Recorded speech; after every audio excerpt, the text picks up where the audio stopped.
In 1894, an 11-year-old girl named Maria Antine landed in the United States from the Russian Empire, not speaking a single word of English.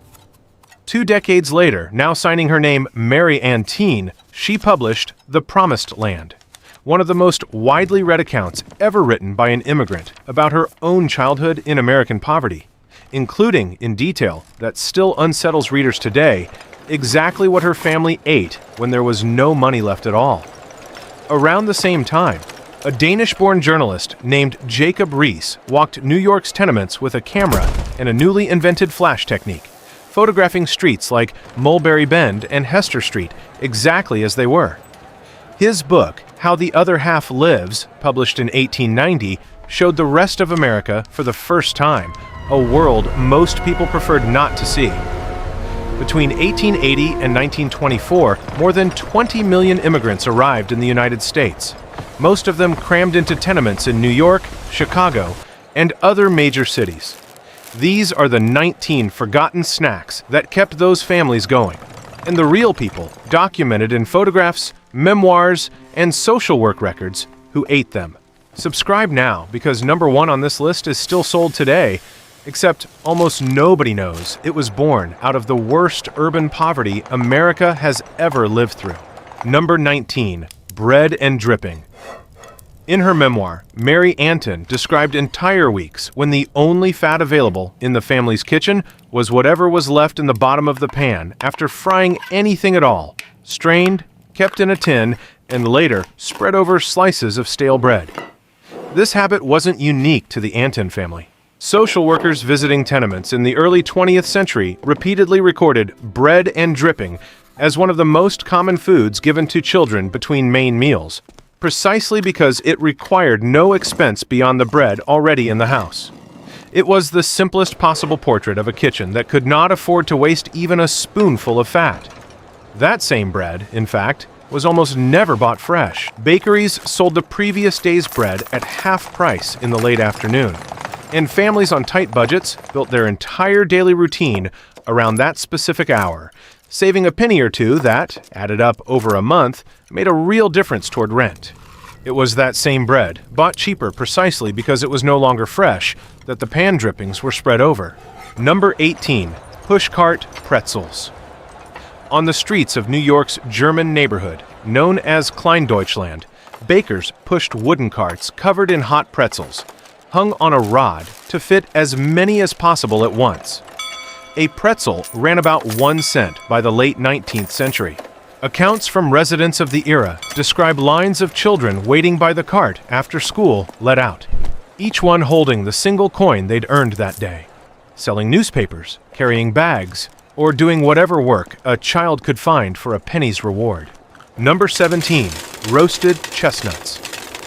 Italian vendors roasted chestnuts in perforated tins full of coals, pushed on carts through corners of neighborhoods like New York's Little Italy, the sweet, scorched haze drifting for blocks before anyone could even spot the cart itself. A small bag cost around 2 cents and served 2 purposes at once: feeding a person and warming their hands in the cold.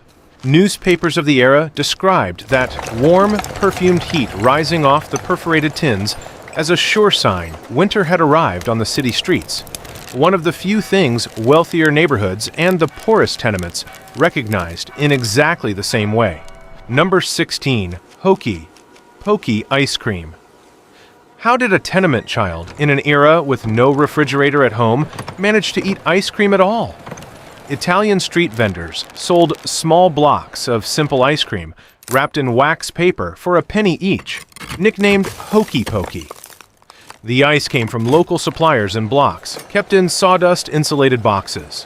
Public health officials raised concerns about the hygiene of these vendors in reports from the era, but that never shortened the line of children on the hottest summer days, including children who, as Mary Antin described in her own memoir, had never tasted anything cold before arriving in America. Number 15, barrel pickles. Hester Street in New York's Lower East Side became so associated with pickle vendors that the neighborhood itself came to be identified by the smell of vinegar and dill in the air, One of the details Jacob Reese personally recorded during his walks through the area for How the Other Half Lives. Eastern European Jewish immigrants sold pickles straight from wooden barrels, pulled out by hand with no packaging at all for around a penny each. For families living in apartments with no storage space, buying one pickle at a time on the walk home made far more sense than trying to keep preserved food inside the tenement itself. Number 14. Niches. A single potato, mashed and seasoned with onion, became enough filling for several niches.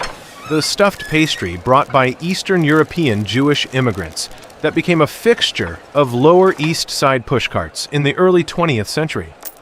Sold hot, wrapped in paper, for 2 to 5 cents depending on the filling, the niche was designed exactly for that kind of stretching, making one cheap ingredient last long enough to feed an entire family across several days. Without anyone quite noticing, it was always the same potato, just prepared a different way. In 1893, a nurse named Lillian Wald was teaching a home nursing class to immigrant women in New York when a child ran into the room, begging her to come help her sick mother. Wald followed her through streets she later described as barely passable from the sheer crowd of people into a tenement where she found a woman bleeding, with no medical care at all for days. That walk changed the course of Wald's life. She founded the Henry Street Settlement that same year and began documenting, household by household, exactly the kind of food and hunger that appears on this list. It wasn't distant charity. It was someone who had seen it up close with her own eyes and decided to stay. Number 13. Herring and bread. Salted herring, sold in barrels or tins at grocers in Jewish and Scandinavian neighborhoods, was sliced thin and served over dark bread, one of the cheapest, longest-lasting foods available, needing nothing more than a knife to become a protein-rich snack. Mary Anton wrote about the smell of herring as an inseparable part of her childhood kitchen's sensory memory, something that, decades after leaving the tenement behind, still carried her instantly back to those first difficult years in the United States. Number 12. Halva. Halva, a dense sweet made from ground sesame paste and sugar, arrived in the United States with Jewish and Greek immigrants and began being sold sliced by weight in neighborhood grocery stores, letting a family buy just a small piece when the budget allowed, for the first time in weeks. An actual sweet. Because it didn't spoil quickly and needed no refrigeration, it was one of the few foods that survived days stored in a tenement pantry with no ice. A small guarantee of sweetness in a home where almost everything else had to be eaten the same day it was bought. Number 11. Bread and milk with sugar.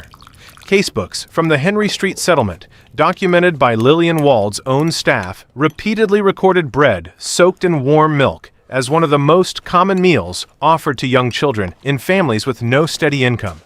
The quality of milk was a constant concern for public health authorities of the era, since mandatory pasteurization didn't yet exist in most American cities in the early 20th century.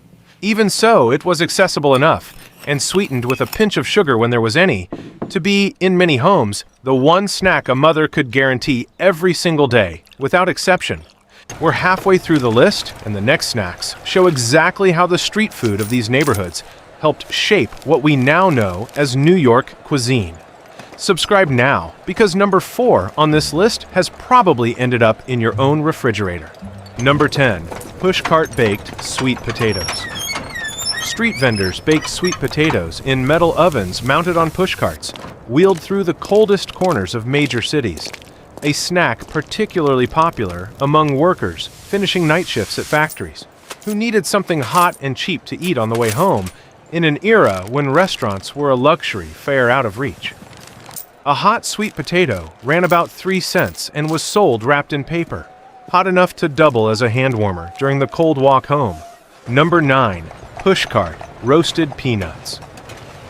Peanut vendors positioned themselves strategically near theaters, train stations, and busy corners, knowing the smell alone drew customers from a distance, sold in paper cones for a penny a bag, roasted in coal-fired carts.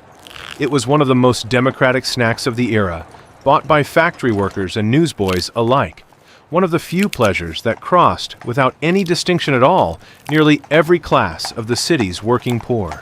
Number 8. Matzah. Matzah, a flat, unleavened bread, kept for weeks with no refrigeration, making it a practical item to store year-round, not only during Passover.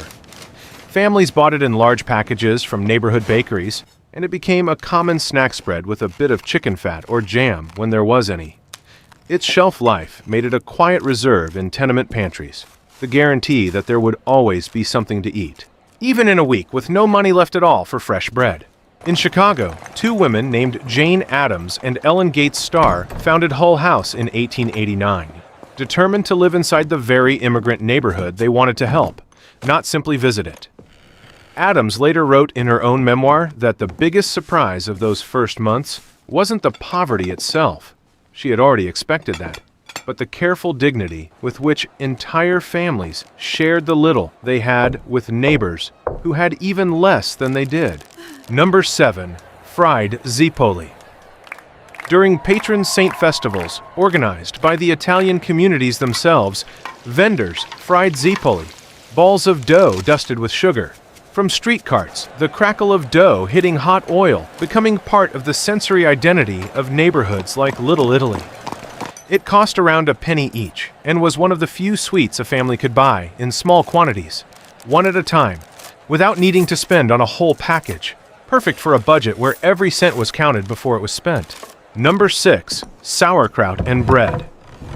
Neighborhoods like New York's Kleindeutschland kept entire grocery stores dedicated to fermented products like sauerkraut, sold from barrels on the same streets where pretzel carts appeared, eaten plain over bread as a tangy, crunchy snack. Fermentation, a technique brought directly from Germany, let the cabbage last for weeks with no refrigeration, reproducing, brick by brick and barrel by barrel, the same food habits these families had left behind on the other side of the ocean. Number 5. Penny. Candy. Corner stores kept hard candies, cheap chocolate pieces, and licorice strips in glass jars behind the counter, sold for a penny each for children who worked selling newspapers or helping their parents. Spending the single coin of the day on one of these treats was one of the few truly personal pleasures they had. Urban food historians point to these corner stores as one of the earliest examples of a market specifically aimed at children's own purchasing power in the United States, decades before advertising directed at children became common practice. Only 4 snacks left, and they show exactly how immigrant street food became a permanent part of American culinary identity. Subscribe before you see number 1. Number 4. E.g. cream. At the soda fountains of New York's Jewish neighborhoods, a simple mix of milk, chocolate syrup, and carbonated water, whipped into foam, earned the name egg cream, despite containing neither egg nor real cream. The white foam on top was what resembled beaten egg white. Sold for a few cents, the drink became so tied to Jewish American identity in New York that, decades later, it still appears in memoirs and novels about childhood in these neighborhoods, as one of the few affordable luxuries of a hot summer afternoon. Number 3. Pushcart apples.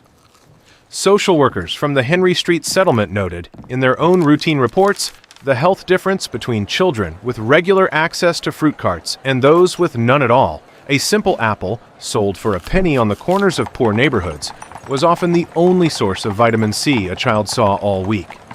Vendors bought apples wholesale from farms near the cities and resold them one at a time, on the street, to families who rarely had spare money for fresh fruit at the market. Number 2. Pastrami sandwich. Pastrami, beef brisket, cured, smoked, and coated in a spice crust, arrived with Romanian Jewish immigrants in the late 19th century, sold sliced thin at Lower East Side delicatessens. The curing and smoking technique existed precisely to preserve meat with no refrigeration, in an apartment where keeping fresh meat for more than a day simply wasn't an option. Piled thick on rye bread with mustard, it became a substantial snack filling enough to hold a worker over until the end of a shift, and decades later, the flavor born out of necessity would become so popular that entire New York restaurants still build their identity around this single sandwich today. Number 1. Pushcart popcorn. At the top of this list sits the most democratic snack of the entire urban immigrant era. Popcorn, sold straight from steam-powered pushcarts. Invented by Charles Cretors, who patented the first mobile steam-powered popcorn machine in 1893, the same year Lillian Wald founded the Henry Street Settlement just a few blocks away. A bag cost around 1 cent, making it one of the only hot snacks that practically any family, no matter how poor, could occasionally afford.